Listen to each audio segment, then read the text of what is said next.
नमस्कार। हम तो सवाल पूछेंगे और आज पटना से दिल्ली तक सवाल पूछेंगे, क्योंकि इस वक्त बिहार से लेकर दिल्ली तक भारी फेरबदल देखने को मिल रहा है। चिराग पासवान ने अपनी नई टीम का ऐलान कर दिया। सुरेंद्र विवेक को बिहार लोजपा रामविलास का प्रदेश अध्यक्ष बनाया गया। राजू तिवारी की छुट्टी कर दी गई। एक ब्राह्मण चेहरे के जगह पे भूमियार चेहरे को लेकर सामने आए। अभी आरक्षण को लेकर भी पूरे देश में बवाल चल रहा है। इसी बीच खबर यह भी अंदर खाने आ रही है कि बिहार जेडीयू में बड़ा फेरबदल देखने को मिल सकता है और दोनों डिप्टी सीएम को हटाया जा सकता है। निशांत कुमार एकमात्र डिप्टी सीएम हो सकते हैं। विजेंद्र कुमार यादव और विजय चौधरी दोनों की छुट्टी हो सकती है। इसके अलावा दिल्ली में मोदी कैबिनेट में भी बड़े पैमाने पर फेरबदल हो सकता है, क्योंकि उत्तर प्रदेश में चुनाव होने हैं। बिहार से गिरिराज सिंह की छुट्टी हो सकती है, ऐसी अटकलें भी चल रही हैं। विवेक ठाकुर को मंत्री बनाया जा सकता है। तो बिहार से लेकर दिल्ली तक फेरबदल की चर्चा है और निशांत कुमार को लेकर माहौल जेडीयू लगातार बना रही है और बीजेपी भी इस चीज के पक्ष में है कि निशांत कुमार डिप्टी सीएम बने और सम्राट और निशांत की जोड़ी आगे बढ़कर बिहार में एनडीए की राजनीति को मजबूत करे। इसी बीच आज जनसुराज पार्टी ने बड़ा ऐलान कर दिया और ये उनके तरफ से खुलासा किया गया कि नवंबर में होने वाली 8 एमएलसी सीटों पर जनसुराज की पार्टी चुनाव लड़ेगी और इसके बाद जो पंचायत चुनाव होंगे अगले साल, हालांकि इसी साल होने थे लेकिन अब वो परिसीमन के कारण अगले साल तक टल गया है, तो उसमें भी जनसुराज लड़ेगी। बिहार में पार्टी बेसिस पर चुनाव नहीं होता है, लेकिन जनसुराज ने यह बड़ा फैसला लिया है। इसका इंपैक्ट क्या होगा? दिल्ली से लेकर पटना तक जो ये अटकलें चल रही है, इसका इंपैक्ट क्या होगा? आज इन तमाम मुद्दों पर चर्चा करेंगे। ऐसे में आज के डिबेट का सवाल, बिहार से दिल्ली तक बड़े पैमाने पर होगा बदलाव। जनसुराज फिर लड़ेगी चुनाव, किसका बढ़ेगा तनाव? चर्चा में मेरे साथ लोजपा रामविलास से संगीता तिवारी जी हैं, कांग्रेस से रोशन सिंह जी और जनसुराज से सोनाली आनंद जी। तो शुरुआत सबसे पहले सोनाली जी आपके साथ ही करता हूं। प्रशांत किशोर लग रहा है जीत के बाद बहुत ज्यादा एक्साइटेड हैं, आपकी पार्टी बहुत ज्यादा उत्साहित है और अब 8 सीटों पर चुनाव लड़ने के लिए आप लोगों ने ऐलान भी कर दिया है। 4 सीटें शिक्षकों की है और 4 सीटें स्नातक वोटरों की है। तो क्या लग रहा है बिहार में जनसुराज अब आने वाले चुनाव में क्या वाकई में कंटेस्ट कर पाएगी? देखिए, जो खुशी की बात आप कह रहे हैं, डेफिनेटली पार्टी तो खुश है, क्योंकि जो चीज ये जीत हमारे लिए बहुत मायने रखती है और क्योंकि हम क्या कर सकते हैं, एक विधायक क्या कर सकता है और पॉलिटिक्स कैसे सकारात्मक तौर पे की जाती है, ये हमें दिखाने का मौका मिलेगा। तो डेफिनेटली ये बिल्कुल सही बात है कि हम खुश हैं। लेकिन अगर आप इस चुनाव की बात करते हैं तो मैं जरूर कहूंगी कि ये निर्णय हमारा, इसके लिए बहुत सारी मीटिंग्स हुई, बहुत सारे डिस्कशंस इंटरनली हुए। 107 लोगों की कोर कमेटी की मेंबर की टीम है, उन्होंने निर्णय किया आपस में, फिर हम इस कंक्लूजन पे पहुंचे कि जितने भी चुनाव होंगे हम उसमें हिस्सेदारी अपनी दिखाएंगे और उसमें पार्टिसिपेट करेंगे। और इसीलिए ये निर्णय हुआ है कि हम यहाँ पे पार्टिसिपेट करने जा रहे हैं। और मुझे लगता है कि जिस ढंग से अभी बिहार की जनता, बिहार के मौजूदा सरकार से नाखुश है, जिस ढंग से सरकार के प्रति उनका रोष है, जैसा मैंने कहा कि बिहार की जनता बिहार मौजूदा सरकार से बिल्कुल नाखुश है और जो भी अभी डिसीजंस लिए जा रहे हैं उससे जनता खुश नहीं है। और सरकार को जनता का रोष शांत करने के लिए जो भी स्टेप्स लेने चाहिए वो सरकार नहीं कर रही, संतोषजनक स्टेप्स नहीं ले रही। तो मुझे लगता है कि जनता के पास एक विकल्प होना बहुत ही जरूरी है, जिस पर जनता विश्वास कर सके, और जनसुराज उसमें से एक विकल्प में से एक है। और मुझे लगता है कि जिस ढंग से हमारी विश्वसनीयता दिन ब दिन बढ़ रही है, हमारे काम करने का तरीका लोगों के सामने आ रहा है, धीरे धीरे लोग हम पे विश्वास करेंगे और मुझे लगता है कि बहुत बड़ा लाभ हमें इसका मिलने वाला है। हर चुनाव में जिसमें हम पार्टिसिपेट करेंगे, रिजल्ट हमारे पक्ष में आएगा, ये हम ऐसी उम्मीद करते हैं। एमएलसी चुनाव में तो हो सकता है आपकी जीत की संभावना बढ़ सकती है, क्योंकि ग्रेजुएट वोटर भी वोट करेंगे, शिक्षक भी वोट करेंगे। लेकिन आगे क्या होगा ये तो वक्त बताएगा। लेकिन ये बिहार पंचायत चुनाव को लेकर आप लोगों ने भी बड़ा ऐलान कर दिया है कि अब आप जनसुराज के बैनर तले चुनाव लड़ेंगी। देखिए, चाहे वो अर्बन लोकल बॉडीज की आप बात करें, चाहे आप ग्राम पंचायत की बात करें, हमारी भागीदारी हर जगह होगी, क्योंकि हमने सत्ता में बैठने के बजाय ये जरूर जनता के सामने बात रखी कि हम व्यवस्था परिवर्तन की बात करते हैं। सरकार डेफिनेटली पॉलिसी बनाती है, नीति नियम बनाती है, लेकिन जिसे लागू करने काम होता है, ये सारे जो हमारे बॉडीज हैं, ये इनका ही काम होता है। तो अभी तक जो बिहार की बदहाली हमने देखी है या पटना की बदहाली देखी है, मैक्सिमम जो स्मार्ट सिटी की हम बात करते हैं, अगर वो हम अचीव नहीं कर पाए, तो कहीं ना कहीं इनकी इनएफिशिएंसी का उसमें बहुत बड़ा हाथ रहा है। इन सारे, चाहे पटना म्युनिसिपल कॉर्पोरेशन की आप बात कर ले, या फिर अन्य नगर निगम की बात कर ले, या ग्राम पंचायत की बात कर ले, शायद उन्हें ये उनके रिप्रेजेंटेटिव्स को मालूम भी नहीं कि उनके हाथ में कितनी पावर है, वो कहाँ कहाँ पे अपना योगदान कार्य क्षेत्र में दे सकते हैं। ठीक है, तो मुझे लगता है कि इस प्लेटफॉर्म का यूज करना बहुत जरूरी है, और हम इस प्लेटफॉर्म को यूज करके ही बिहार में व्यवस्था परिवर्तन की बात कर सकते हैं। मिथिलेश तिवारी ने सवाल उठाया कि तेजस्वी यादव पहले 10वीं पास कर लें, उसके बाद इन सब मुद्दों पर चर्चा करें। तो प्रशांत किशोर का पलटवार आ गया कि सम्राट चौधरी को भी हाई स्कूल जाने की जरूरत है, 10वीं पास करने की जरूरत है। तो ये जो वार पलटवार चल रहा है सम्राट जी और प्रशांत किशोर जी के बीच, क्या ये नहीं थमने वाला है? देखिए, इसमें वार पलटवार की बात नहीं, ये बात तो सच है ना।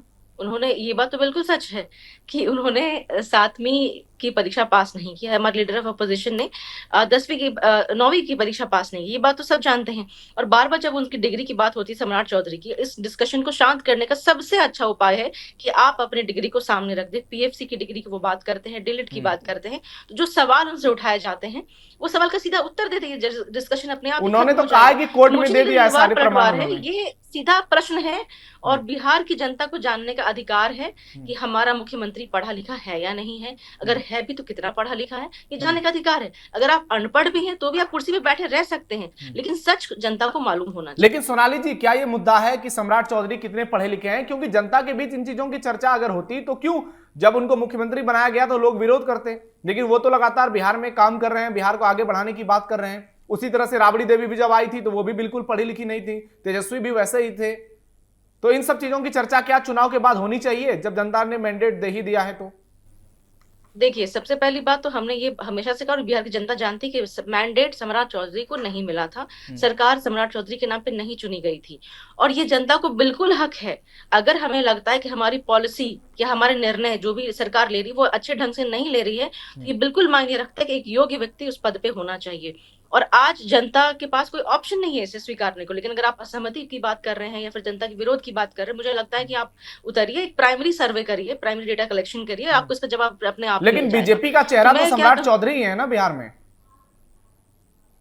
ये चीजें चुनाव के बाद की गई हैं, जैसे हमने कहा है, और पूरी बिहार की जनता कहती, जनसुराज नहीं, आज एक व्यक्ति बिहार का कहता है कि ये धोखे से जीता गया चुनाव है, दूसरे के चेहरे के नाम पे जीता गया चुनाव है। तो ये झूठ फैलाया गया, और जनसुराज ने इस बात को बहुत पहले ही कहा था। ठीक है, संगीता चुनाव के बाद मुख्यमंत्री हमारे नीतीश कुमार जी नहीं रहेंगे।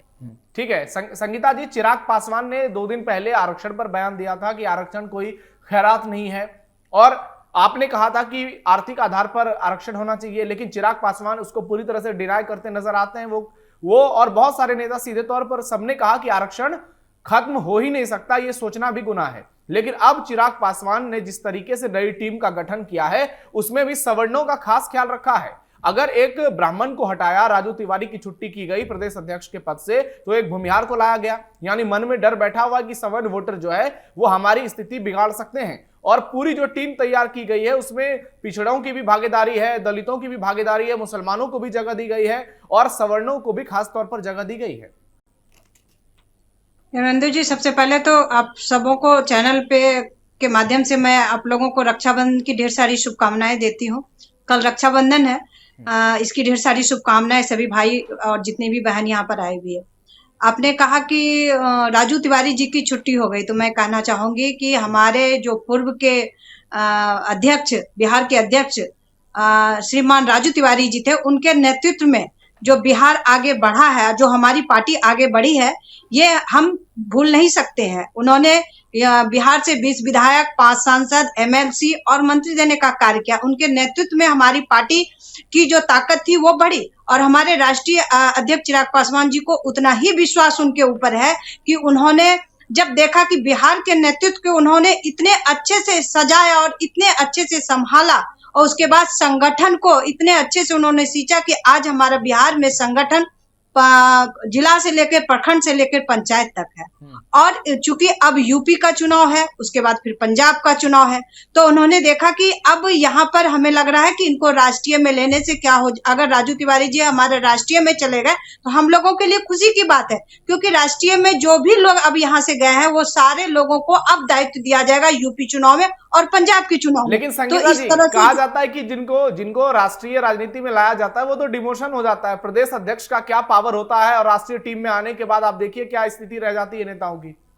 जब ये टीम, जब राष्ट्रीय का जो टीम आपने देखा जो बना है, और जब फिर उसके बाद जो राष्ट्रीय अध्यक्ष चिराग पासवान जी दायित्व देंगे इन सबों को, तो आपको पता चलेगा कि इन्होंने क्यों बिहार से राजू तिवारी जी को और भी ऐसे कई लोगों को राष्ट्रीय में जगह दिया। देखिए, कहीं कोई फेरबदल होने से किसी की योग्यता खत्म नहीं हो जाती है। अगर आपके अंदर योग्यता है और नेतृत्व करने की क्षमता है तो आप राष्ट्रीय में रहे, महिला में रहे, युवा में रहे, मैन में रहे, आप अपने योग्यता से आगे बढ़ ही जाएंगे। उसको ठीक है संगीता जी, यहाँ पर राजू तिवारी मुद्दा नहीं है, मैं तो सिर्फ ये परसेप्शन की बात कर रहा था कि एक तरफ आरक्षण की बात होती है लेकिन दूसरी तरफ सवर्णों को भी आगे लेकर के जा रहे हैं। यानी तमाम पार्टियों को इस बात का डर है कि उत्तर प्रदेश में भी चुनाव है, पंजाब में भी चुनाव है, सब जगह अच्छे खासी संख्या में सवर्ण वोटर हैं, तो इसका भी इंपैक्ट हो सकता है चुनाव में। इसी डर से बहुत सारी पार्टी आरक्षण के सपोर्ट में रहती है, दूसरी तरफ सवर्णों का विरोध भी नहीं करती है। बहुत सारी पार्टियां सवर्णों के सपोर्ट में होती है लेकिन आरक्षण पर विरोध नहीं करती हैं। तो आखिरकार देश की राजनीति में ये चीजें चल तो रही है ना। नहीं, देखिए, जहां तक आप लोक जनशक्ति पार्टी रामविलास की पार्टी की बात करेंगे तो 2020 के बाद से जो हमारे नेता आदरणीय चिराग पासवान जी ने जो संगठन को बनाया उसमें सवर्णों को हर एक जगह मिला है। आप अगर मैन की बात, बिहार के मैन की बात करें तो हमारे युवा के जो प्रदेश अध्यक्ष हैं वेद प्रकाश पांडे जी हैं, संसदीय बोर्ड के जो प्रदेश अध्यक्ष हैं उल्लास पांडे जी हैं, और मैन के जो थे वो राजू तिवारी जी थे। तो इसका मैसेज गलत भी तो जा सकता है कि सवर्णों को आगे बढ़ा रहे हैं चिराग पासवान।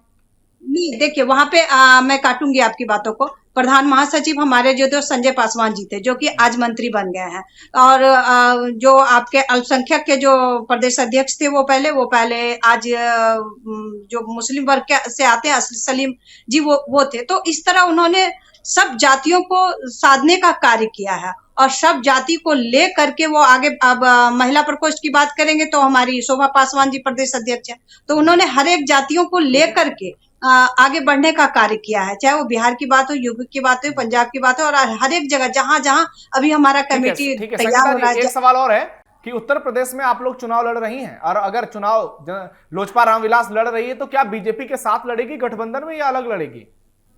देखिए, जैसा कि हमारे नेता ने अभी तक जो बयान दिया है, जो कहा है, मैं उन्हीं की बातों को मैं दोहराती हूँ आपके सामने कि उन्होंने स्पष्ट कहा है कि हमारा अभी जो है संगठन मजबूत किया जा रहा है, और जब संगठन हमारा मजबूत हो जाएगा, अरुण भारती जी को वहां पर प्रभारी बना के भेजा गया है और हमारा चुनाव प्रभारी बना करके उनको भेजा गया है। अगर वो हमारा संगठन करीब मजबूत हो चुका है, और जब मजबूत हो जाता है तो जिस समय चुनाव आएगा उस समय, अभी तो हम एनडीए गठबंधन के हिस्सा में है, और उस समय क्या प्रारूप होगा, हम किसके साथ चुनाव लड़ेंगे, किसके साथ चुनाव नहीं लड़ेंगे, लेकिन अपनी मजबूती। नारा भी तो दिया है, गूंजे धरती आसमान, पंडित पासी पासवान, यानी एक तरफ बिहार फर्स्ट, बिहारी फर्स्ट की बात और दूसरी तरफ जातिगत समीकरण साध रहे हैं। देखिए, ये नारा तो कहीं से गलत नहीं है। अगर उन्होंने ये नारा दिया है तो यहाँ जो था बिहार फर्स्ट, बिहारी फर्स्ट है ना, इसमें सिर्फ 3 जाति की बात हो रही है, इसलिए इस नारे पर सवाल उठ रहे हैं। अब ये नारा जो दिया गया इसमें मैं ज्यादा जाने का मंथन करने की जरूरत नहीं है, इसलिए नहीं है कि क्योंकि उन्होंने ये जो आप कह रहे हैं कि वहां पे ब्राह्मणों की संख्या यूपी में ज्यादा है, तो इस हिसाब से उन्होंने नारे की बात की है। और जो आपने कहा कि हम चुनाव अकेले लड़ेंगे कि साथ में लड़ेंगे, तो जिसमें चुनाव होगा उस समय हमारा गठबंधन का स्वरूप क्या होगा, हम एनडीए गठबंधन के साथ चुनाव लड़ेंगे, हमारी पार्टी लड़ेगी कि नहीं लड़ेगी, ये चुनाव के समय ही तय किया जाएगा। लेकिन मजबूती अपनी होनी चाहिए, संगठन अपना होना चाहिए, और अपनी शक्ति इतना होना चाहिए, संख्या बल इतनी होनी चाहिए कि आप किसी भी बड़े पार्टी के सामने जा करके अपनी संगठन को दिखा सकते हैं, कर सकते हैं। तो इसी तरह हम लोग अपनी पार्टी को आगे बढ़ा रहे हैं। ठीक है, रोशन जी के पास आता हूं। रोशन जी, आज आप फिर से राजनीतिक विश्लेषक की भूमिका में आ जाइए, क्योंकि खबर आ रही है कि बिहार में फेरबदल हो सकता है, निशांत कुमार को डिप्टी सीएम बनाया जा सकता है, और दोनों डिप्टी सीएम की छुट्टी हो सकती है। एक की तो उम्र 80 साल से ज्यादा हो गई है, विजेंद्र प्रसाद यादव, उनको क्यों बनाया गया है लोग अभी सवाल उठा रहे हैं। कि इतनी उनकी स्थिति ठीक है? क्या वो डिप्टी सीएम के पद पर अभी रहने योग्य है जब पूरे देश में जेनजी की बात चल रही है और दूसरे विजय कुमार चौधरी सवर्ण नेता हैं? तो ऐसे में इन सब चीजों को किस तरीके से देख रहे हैं? नवेंदु जी, 2-3 दिन पहले किसी डिबेट में मैंने एक बात कहा था कि नीतीश जी ने पसंद किया सम्राट जी को, ललन जी ने कहा कि ये उनके उत्तराधिकारी हैं। कहना भूल गए, उसमें एक शब्द लगाना भूल गए कि तत्काल उत्तराधिकारी। और मैंने कहा था कि पौधा लगाया गया है, जल्दी जल्दी उसमें खाद पानी दिया जा रहा है और पौधे को बड़ा करते हुए उसको बैठाने की तैयारी चल रही है। कुर्सी का खेल है। अब जहां तक बात रही विजेंद्र यादव जी का, विजय चौधरी जी का, जदयू के सीनियर लीडर हैं, नीतीश जी के बाद जो है सब दिन अच्छे अच्छे मंत्री पद संभाला है। तो तत्काल परिस्थिति में जदयू को उप मुख्यमंत्री पद लेना था, तो वो पद लेकर के रख लिया गया। फिर उसको अपने अनुकूल पार्टी में जो है नीतीश जी और उनके लीडर अपना। लेकिन बात यहां तक नहीं रुकती है। आपने कहा एक बात, कांग्रेस लीडर के रूप में नहीं बोलिए, विश्लेषक के रूप में बोलिए। बात सच आपने कहा कि वहां पर अभी जो देश और राज्य की जो जदयू बीजेपी की जो स्थिति है, जो अंदर खाने जो चल रहा है, उन लोगों में एक भय है। क्या करें कि जनता मुखातिब हो जाए, तो रोज प्रैक्टिकल वो कर रहे हैं, इसलिए कि उनको आभास हो गया है बांकीपुर चुनाव से, आंदोलन से, मीडिया से, सोशल मीडिया से ये आभास हो गया है। अभी बहुत अच्छी बात आपने कही। आप कल परसों जो कमेटी निकाले हैं चिराग जी, आप उसको देखिए। कुशल राजनीतिज्ञ रामविलास जी को माना जाता था और उस कमेटी को देखने के बाद आपको बुझा जाएगा कि चिराग जी एक कुशल राजनीतिज्ञ, सबको साधा। नहीं, इस बात पर एग्री करता हूं मैं। और सबको साधना पड़ेगा। आप जनस्वराज प्रशांत जी को देखिए, कांग्रेस पार्टी को देखिए, आप कल बीजेपी को भी देखिए, कल साथी थी। आपको सबको साधना पड़ेगा। अगर किसी को छोड़ने का आप हिमाकत करेंगे तो उसकी सजा भुगतना पड़ेगा। जनता है। रोशन जी, ये जी आपने कहा कि आप राजनीतिक विश्लेषक की भूमिका में है, लेकिन मुझे तो लग रहा है कि आप कांग्रेस प्रवक्ता की ही भूमिका में है। चलिए थोड़ा केंद्र वाले मामले पे भी टिप्पणी कर ही दीजिए। खबरें आ रही है कि गिरिराज सिंह की छुट्टी हो सकती है केंद्रीय कैबिनेट से। बिहार से नए चेहरे को मौका मिल सकता है, विवेक ठाकुर या किसी और को। उसमें भी हमने कहा है कि भाई वहां तो दीपक दिखाने वाला आदमी चाहिए। मे भी पॉसिबल गिरिराज जी उसमें कैसे कहे कि राजनाथ जी ने कहा कि भाई अब 34 तक रहेंगे, कोई हो सकता है कह दें 42 तक रहेंगे, तो उनको या कोई कह देंगे अमित शाह अगला राष्ट्रपति होंगे। मैंने उन लोगों को जो सुनना है, क्योंकि जुमला बोलना है और जुमला सुनना है, तो उसमें जुमला बोलने और सुनने में तो कोई दिक्कत है नहीं। तो वैसे लोगों को फिर से सेट किया जाएगा जो जुमला बोलना और सुनना जानते हैं। देश में तो उनके यहाँ उसी की जरूरत है। जुमला जब तक उनका सुनिएगा नहीं, क्योंकि कुछ करना तो है नहीं देश में। देश कहाँ जा रहा है इसको देखना तो है। ये तो चिंता तो जनता की है। आप लोग इतने आरोप लगा रहे हैं और कांग्रेस पार्टी की स्थिति देखिए। यूपी में आम आदमी पार्टी के लोग मिल रहे हैं अखिलेश यादव से, कहा जा रहा है कि कांग्रेस को गठबंधन से बाहर कर दिया जाएगा यूपी में, और आप लोगों का ओवर कॉन्फिडेंस है कि कमी नहीं होता। हम आपको कांग्रेस पार्टी के बारे में एक बात कहे हैं, 14 से सुन रहे हैं, 2014 से इस बात को सुन रहे हैं, कांग्रेस मुक्त भारत। और मीडिया तो और भी अब तो थोड़ा कम बोलते हैं। आप तो बहुत प्रजातांत्रिक वे में बोल रहे हैं, तो कर्णप्रिय भी लग रहा है।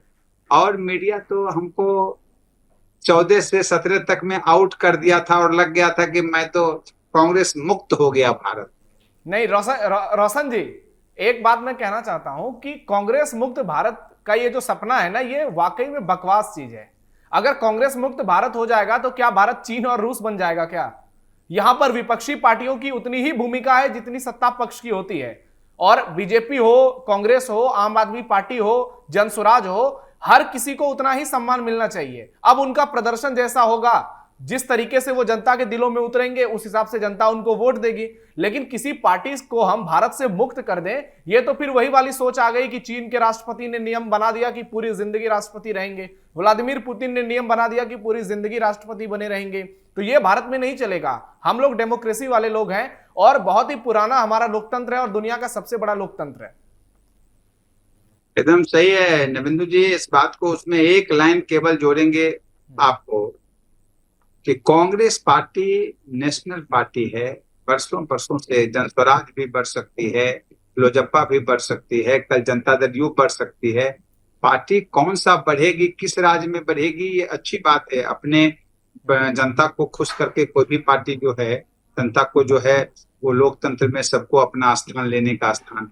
सबसे बड़ी बात है कांग्रेस पार्टी नेशनल लेवल पे कल भी थी, आज भी है, परसों भी रहेगी। लेकिन राहुल गांधी पार्टी को कमजोर कर रहे हैं। ये तो वो लोग बस बोल रहे हैं, इस राहुल जी के बारे में है, इसलिए लोग बोलते हैं कि राहुल गांधी जी पार्टी को कमजोर कर रहे हैं। क्योंकि आज पता नहीं है कि एक झूठ को अगर 100 बार बोला जाए तो वो लगता है कि सच है। आज जो चल रहा है देश में, कहने की जुमला और झूठ का मन की बात में जो है, जो चल रहा है, उसमें राहुल जी जैसे लोग को सच में बुड़बक कहा जाता है कि भाई ये तो कुछ नहीं है। जो जनता की बात करे, जो मुद्दों की बात करे, नेता वही रहेगा जनता का। तत्काल ये बराबर कहेंगे झूठ बोल के जुमलेबाजी करके आप कितने दिन। गिरिराज सिंह की भी चर्चा की हम लोगों ने, तो एक टिप्पणी सोनाली जी से लेता हूं, क्योंकि प्रशांत किशोर का एक बयान आया था गिरिराज सिंह को लेकर। उन्होंने कहा था कि जिस तरीके से मैंने सारे बड़े नेताओं को एक्सपोज किया है, संजय जायसवाल, दिलीप जायसवाल, सम्राट चौधरी, अब गिरिराज सिंह का अगला नंबर है। और उन्होंने कहा कि गिरिराज सिंह वो झटके और हलाल पर बयान दे तो ठीक है, इन सब मामलों पर बात ना करें, विकास की बात ना करें, शिक्षा की बात ना करें। तो सोनाली जी उस बयान पर कोई टिप्पणी करना चाहेंगे? ठीक है, सोनाली जी शायद मेरा सवाल नहीं सुन पा रही है, संगीता जी से सवाल है। संगीता जी, केंद्र में जो फेरबदल की बात चल रही है उसमें चिराग पासवान का भी नाम है। अंदर की खबरें हैं कि चिराग पासवान चाहते हैं कि उनको और बेहतर मंत्रालय मिले, और दूसरी तरफ लोग कहते हैं कि खाद्य मंत्री बनने के बाद चिराग पासवान ने बिहार के लिए कुछ भी नहीं किया है। तो फिर बड़ी मंत्रालय की चाहत क्यों है चिराग पासवान में? हमारे नेता को बड़े मंत्रालय हम अपने पार्टी के तरफ से भी मांग रखेंगे, कार्यकर्ता होने के नाते भी मांग रखेंगे एनडीए गठबंधन से कि उनको बिल्कुल बड़ा मंत्रालय हमें हमारे नेता को मिलना चाहिए। और जहां तक आपने बात की कि उन्होंने मंत्रालय में फूड प्रोसेसिंग मंत्रालय जो उनके पास है, उन्होंने उस मंत्रालय के जरिए कोई कार्य नहीं किया। तो आप उठा के अगर देखेंगे सोशल मीडिया के माध्यम से, क्यों हम लोग दिन रात उनके उस मंत्रालय से जुड़े हुए हैं, तो कई ऐसे कार्य उद्यमी को उन्होंने जोड़ने का कार्य किया। छोटे छोटे कारोबार जो थे उनको उन्होंने कारोबार देने का कार्य किया।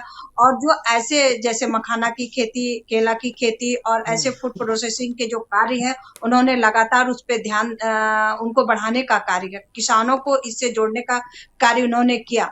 और कई ऐसे निफ्टम जो अभी एक जगह बिहार में खोला गया है, दूसरे की बात चल रही है। तो जो फूड प्रोसेसिंग मंत्रालय के अंदर जितने भी कार्य आते हैं, उन्होंने धीरे धीरे उस कार्य को वो कर रहे हैं, वो कार्य गति से चल रहा है।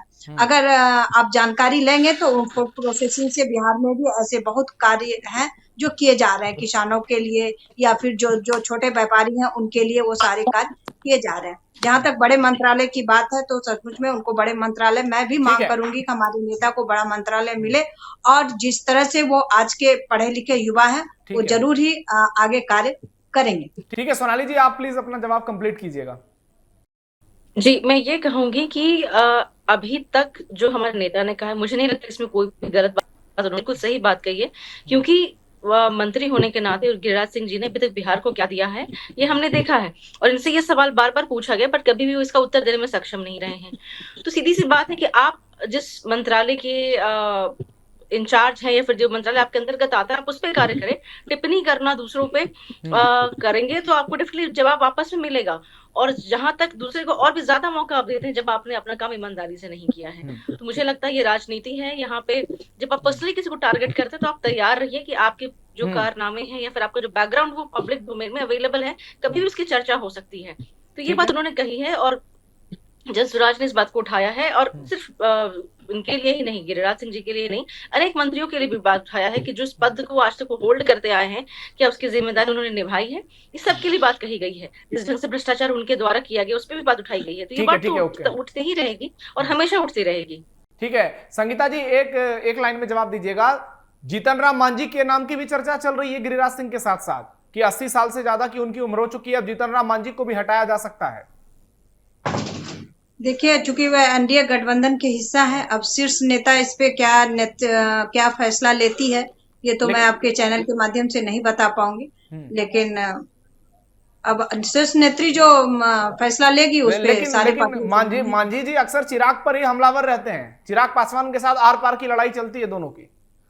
आप सोचिए कि इतने बुजुर्ग हो चुके हैं, सीनियर हो चुके हैं, सीनियर लीडर भी कहलाते हैं बिहार के, उसके बावजूद भी युवा के साथ उनको हमेशा टारगेट में लेते हैं। अब उनका ये समय है कि वो आशीर्वाद दे युवाओं को, ना कि उनको टारगेट में लेके चले। ज्यादा अच्छा यही रहेगा कि वो आशीर्वाद दे हमारे नेता। ठीक है सोनाली जी, कुछ कहना चाह रही है प्लीज।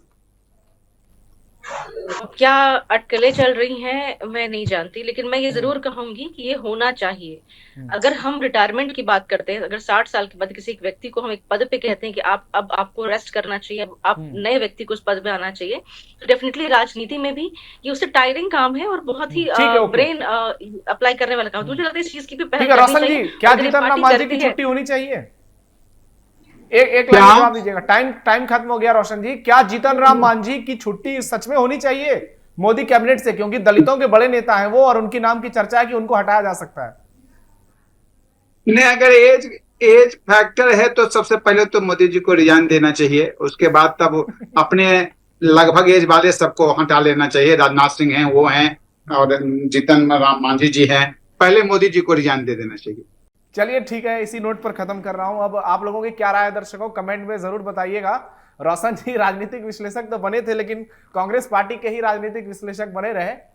आप सब हमारे साथ डिबेट में जुड़े, आप सबका बहुत बहुत धन्यवाद। सोनाली जी, संगीता जी और रोशन जी।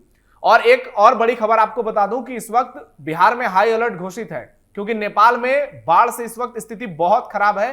300 से ज्यादा लोगों की मौत हो चुकी है, 1500 से ज्यादा लोग लापता हैं, और बिहार के 9 जिले में हाई अलर्ट है, जो उत्तरी बिहार के जिले हैं, चाहे वो मधुबनी हो, दरभंगा हो, मुजफ्फरपुर हो, पश्चिमी चंपारण, पूर्वी चंपारण, गोपालगंज और सीमांचल के सभी जिलों में। हालांकि सम्राट चौधरी का बयान सामने आया है कि स्थिति कंट्रोल में है, लेकिन देखना होगा कि आगे 1-2 दिनों में क्या होता है, क्योंकि इस वक्त पूरे बिहार में धान की बुनाई भी चल रही है। तो अगर ऐसा संकट आता है तो निश्चित तौर पर यह बिहार के लिए बड़ा झटका होगा। फिलहाल के लिए इतना ही, धन्यवाद।